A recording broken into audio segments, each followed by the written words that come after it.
Orang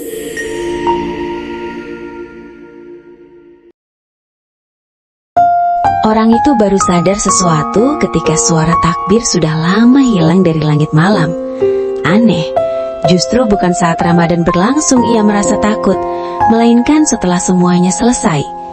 Di sudut kamarnya yang sepi, ia menatap kalender dengan perasaan ganjil, seperti seseorang yang baru sadar telah melewatkan kereta terakhir.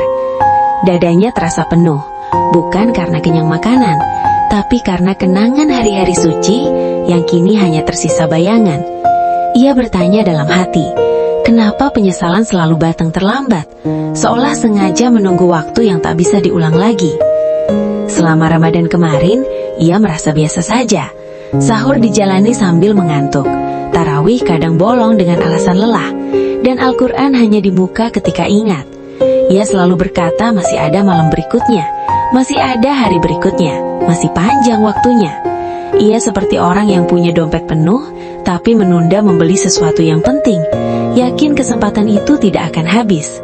Padahal tanpa ia sadari, setiap matahari terbenam diam-diam mencuri jatah waktunya, meninggalkan sisa yang makin menipis.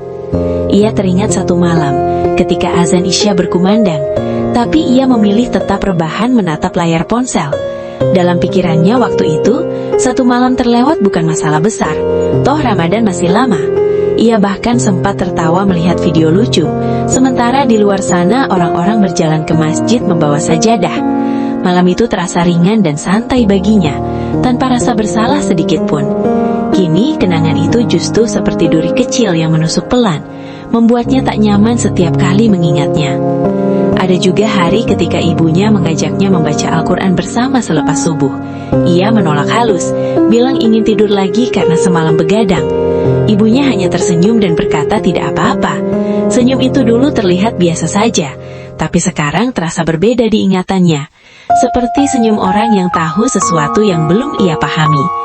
Ia baru sadar bahwa kesempatan sederhana itu sebenarnya hadiah, bukan rutinitas.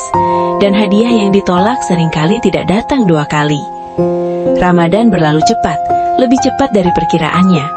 Ia masih ingat malam takbiran, suara petasan, lampu warna-warni dan orang-orang yang saling mengucap selamat. Semua terlihat meriah, tapi entah kenapa hatinya terasa datar. Saat itu ia tidak memikirkan apapun selain baju baru dan makanan esok hari. Ia tidak merenung, tidak mengevaluasi, tidak bertanya apa yang sudah ia lakukan selama sebulan penuh. Ia mengira kebahagiaan hari raya cukup diukur dari tawa dan hidangan. Hari pertama setelah Ramadan terasa biasa saja, bahkan menyenangkan. Ia makan siang tanpa batasan, tidur siang tanpa rasa bersalah, dan kembali ke rutinitas lama. Namun hari kedua mulai berbeda. Ada rasa kosong yang sulit dijelaskan, seperti rumah yang lampunya mati setelah pesta selesai. Ia mencoba mengabaikannya dengan kesibukan, tapi perasaan itu tetap ada, diam tapi nyata. Ia mulai merasa ada sesuatu yang tertinggal, sesuatu yang seharusnya ia bawa dari Ramadan, tapi justru hilang entah kemana. Seminggu kemudian rasa itu berubah menjadi kegelisahan. Ia melihat foto-foto Ramadan di galeri ponselnya, dan tiba-tiba merasa seperti penonton dalam hidupnya sendiri. Ia melihat dirinya tersenyum di gambar, tapi tidak merasakan kedekatan dengan versi dirinya yang itu. Ia sadar, ia telah menjalani Ramadan, tapi tidak benar-benar menghayatinya.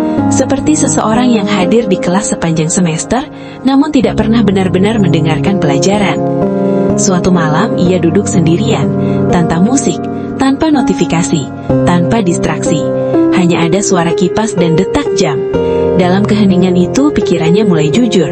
Ia membayangkan jika Ramadan itu adalah tamu agung yang datang jauh-jauh menemuinya, lalu ia justru sibuk sendiri dan tidak menyambutnya dengan layak. Bayangan itu membuat dadanya sesak. Ia merasa seperti tuan rumah yang lalai, membiarkan tamu istimewa pulang tanpa kesan berarti. Ia mencoba menghibur diri dengan berkata tahun depan masih ada. Tapi kalimat itu tidak lagi terasa menenangkan, justru terdengar seperti alasan yang dulu sering ia pakai. Bagaimana kalau tahun depan ia tidak bertemu lagi dengan Ramadan? Bagaimana kalau kesempatan itu ternyata hanya sekali? Pikiran itu membuat tenggorokannya kering. Ia sadar, selama ini ia menganggap waktu sebagai milik pribadi, padahal sebenarnya ia hanya meminjamnya sebentar. Penyesalan mulai berubah bentuk menjadi doa, Tanpa sadar ia berbisik pelan, meminta agar diberi kesempatan lagi. Ia bahkan berjanji dalam hati akan berbeda jika dipertemukan kembali dengan bulan suci itu. Janji itu tidak seperti janji dulu yang ringan diucapkan, melainkan terasa berat dan tulus. Ia merasakan sesuatu menghangat di dadanya, seperti bara kecil yang lama tertutup abu, kini perlahan menyala kembali. Hari-hari berikutnya ia mulai melakukan hal kecil yang dulu ia tunda. Ia bangun lebih pagi, membaca beberapa ayat dan mencoba sholat tepat waktu. Tidak spektakuler, tidak langsung sempurna, tapi nyata. Ia sadar, perubahan besar jarang dimulai dari langkah besar. Justru langkah kecil yang konsisten sering lebih jujur.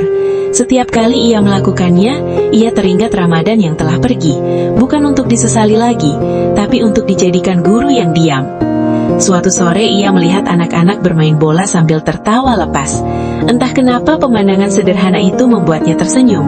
Ia merasa lebih ringan dibanding minggu-minggu sebelumnya. Penyesalan yang dulu terasa pahit kini berubah rasa, seperti obat yang awalnya getir tapi ternyata menyembuhkan. Ia mulai mengerti bahwa menyesal bukan berarti gagal. Selama penyesalan itu membuat seseorang bergerak, bukan justru dia meratapi masa lalu. Ia juga mulai memahami bahwa Ramadan bukan sekedar bulan, melainkan cermin. Di sana seseorang bisa melihat siapa dirinya sebenarnya saat diberi kesempatan mendekat kepada Tuhan.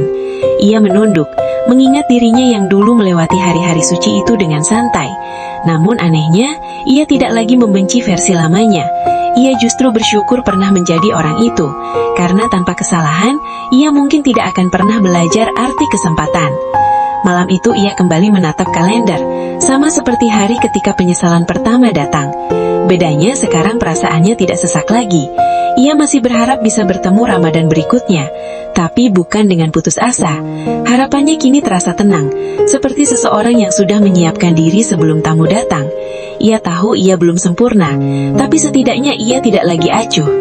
Dan disitulah ia akhirnya mengerti, penyesalan setelah Ramadan bukanlah hukuman, melainkan panggilan. Panggilan agar ia tidak mengulang kelalaian yang sama.